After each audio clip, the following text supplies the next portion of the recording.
Ever wonder what happens when someone's ego crashes headfirst into their own downfall? Picture this.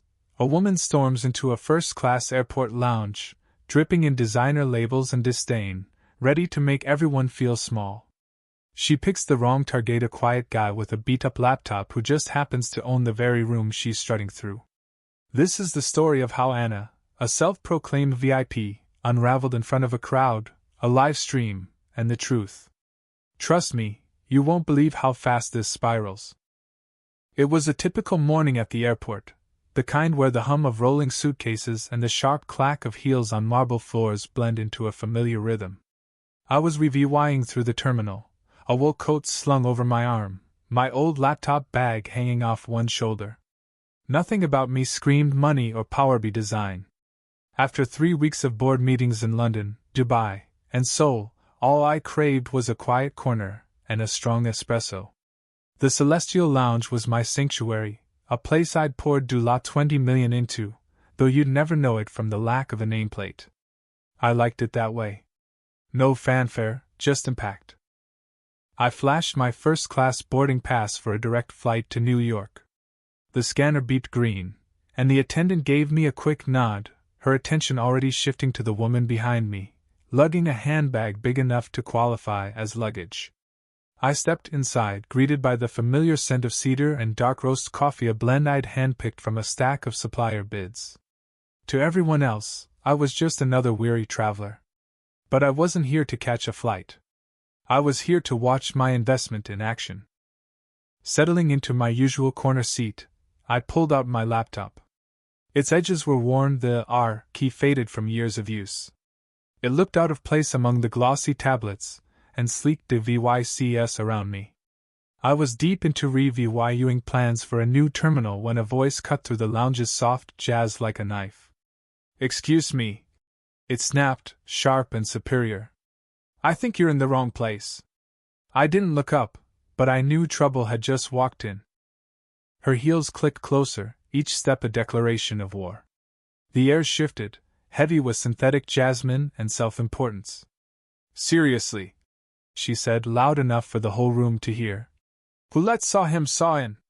She wasn't talking to me yet, she was performing for the staff, the other passengers, anyone who'd listen. I glanced up. She was in a crimson dress, too tight for comfort, her face set in a permanent scowl. A $7,000 purse dangled from one arm, her phone in the other, already filming the room like she was scouting for her next online rant. Her eyes locked onto me, zeroing in like a predator spotting prey. "You," she said, voice climbing. "This is for first-class passengers only. You can't just stroll in with a garage sale laptop and act like you belong." I met her gaze, unflinching. "I didn't stroll," I said evenly. "And I don't recall needing your approval to sit." She scoffed, theatrical and loud. "The saw nerve saw. I've been flying with this airline for over a decade. I know how things work. They've clearly let their standards slip." A staff member, Sarah, approached cautiously. "Ma'am, his boarding pass checks out. He's welcome here." Anna spun on her like she'd been personally betrayed. "Welcome? Saw him saw? He looks like he cleans the place, not flies it. That laptop's older than my car." The room went quiet. Coffee cups froze midair. The barista stopped steaming milk. Anna didn't notice or didn't care. "Do you know who I am?" she demanded. No one answered. She turned back to me, eyes narrowing. "They're letting anyone saw in now. What's next, backpackers camping out? You think a ticket makes you equal?" I could feel the lounge holding its breath, every eye on us. "Tell me," she sneered, leaning closer. "Did you scam some miles or just get lucky?" I closed my laptop slowly, leaned forward, and said, "I believe in return on investment. And this chat? It's already paying off." She blinked, thrown off, but I stayed calm, my voice steady. Inside, though, the switch had flipped. She had no idea who she was tangling with, but she'd find out soon enough. Anna didn't back off, she doubled down. She stormed to the barista, demanding a latte with oat milk that doesn't taste like a chain, then changed her order 3 times. When she finally got her drink, a towering mess of whipped cream and syrup, she strutted back toward me, phone in one hand, texting furiously. Her steps were too deliberate, her path too close. I didn't move, didn't flinch, but I saw it coming. Her elbow, accidentally, clipped my chair. Then soft splash saw. A wave of sugary coffee crashed across my table, soaking the cloth, splattering my sleeve, and seeping into my laptop's keyboard. "Oh!" she gasped, hand to her chest, her voice dripping with fake shock. "I didn't see you there." I stared at the liquid pooling around my laptop, the screen flickering as data from the terminal project blinked out. "This table's way too small," she said with a pout. "They need to space people out better." Sarah rushed over with napkins. "Sir, I'm so sorry." Anna waved her off. "Relax, it's not like that thing was worth SAVYing. My jaw tightened. "This laptop's been with me longer than your elite status," I said, voice sharp. "And I didn't ask for a caramel bath." She laughed, loud and mocking. "Touchy, aren't we?" I stood slowly. "No. I was patient. You mistook that for weakness." Sarah, caught in the middle, whispered, "I'll get the manager." Anna smirked. "Good. I have every right to demand disruptive guests be removed. He's unhinged." That was her mistake, not the coffee, not the insults, but the assumption she could bend the world to her will. She didn't just want me gone, she wanted a spectacle. Clapping her hands like she was summoning a servant, she addressed the lounge. "Excuse me, does anyone else feel unsafe right now?" Heads turned. A guy in a suit lowered his coffee. A woman pulled off her headphones. Anna gestured at me. "I've tried to be polite, but this man's been rude, aggressive, and now he's blaming Saw for his mess." I stood still, coffee drying on my sleeve, my laptop dead. "He's sitting in a lounge for Saw executives, Saw," she went on. "If we're letting in anyone with a ticket and a junkyard laptop, this isn't first class anymore." Silence. Everyone waited for my move. I stepped forward, grabbed a napkin, and wiped my hands slowly. "You've mistaken this lounge for your stage," I said, voice cold. "But I don't perform for crowds. I build them." Anna faltered. "What's that supposed to mean?" she hissed. "It means no one's applauding." The room shifted. Passengers exchanged glances. The barista stepped back. Anna's confidence cracked, but she wasn't done. "I want a manager!" she shouted. "This is unacceptable. People like him don't belong here." She kept going, demanding a list of every passenger's status, ranting about aesthetic standards. She even pointed at an elderly woman in a knit sweater and her teenage granddaughter, sneering. "I didn't pay for this Saw VYEW." The older woman spoke up, voice soft but firm. "Please, there's no need to be cruel." Anna snapped back. "Cruel? I'm the VY Tim here." I'd had enough. Standing, I said, "You've confused luxury with entitlement. This lounge isn't yours to rule. You don't get to decide who's worthy of respect." The room stirred. Someone muttered, "About time."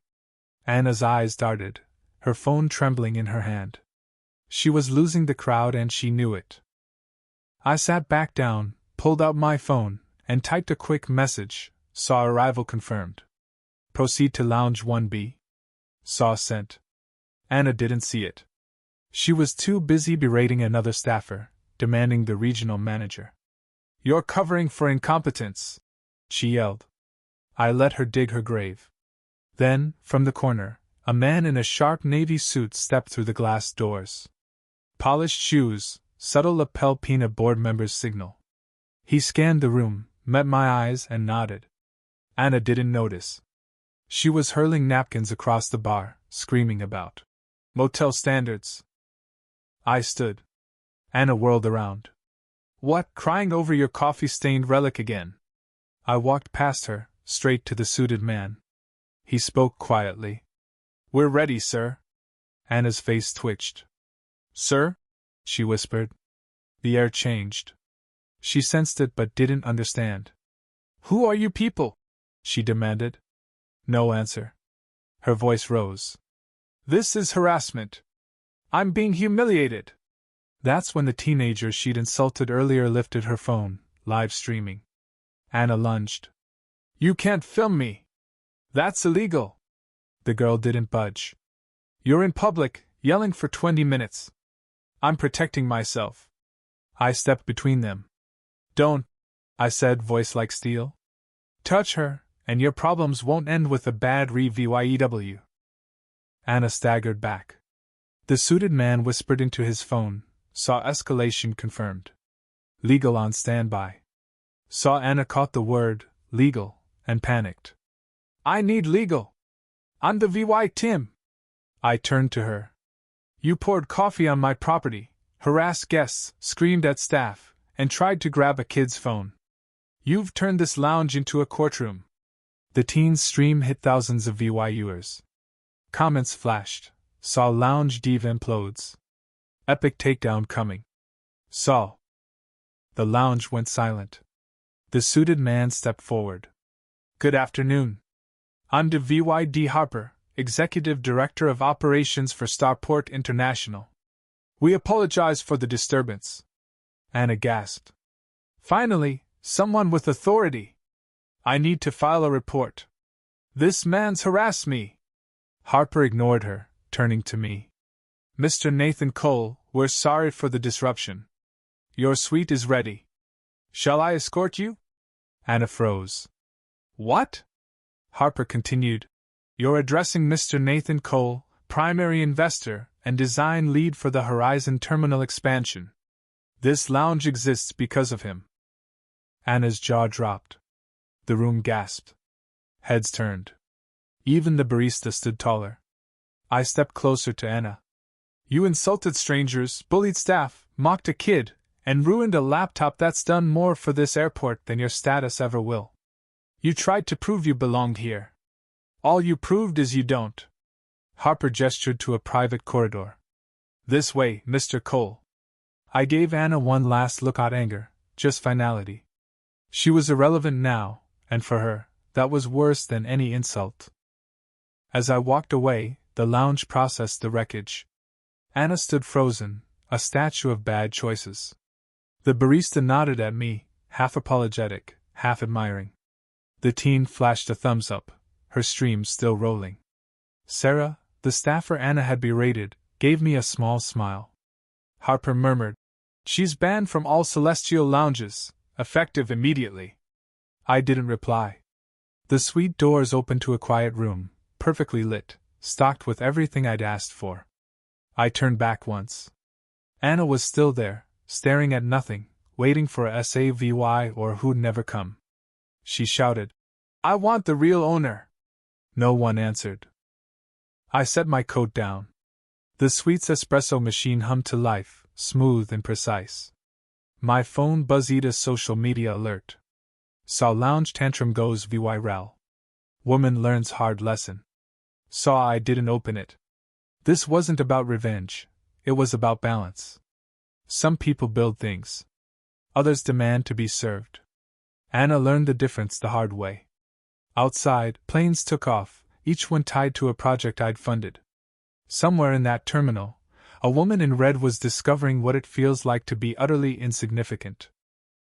Anna lingered by the exit, a ghost in her own story. Her dress, once a statement, now screamed caution. She muttered about audits and connections, but no one listened.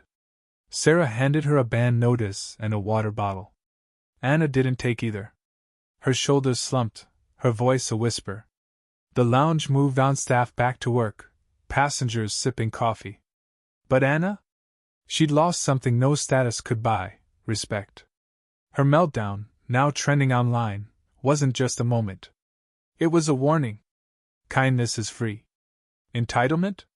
That'll cost you everything.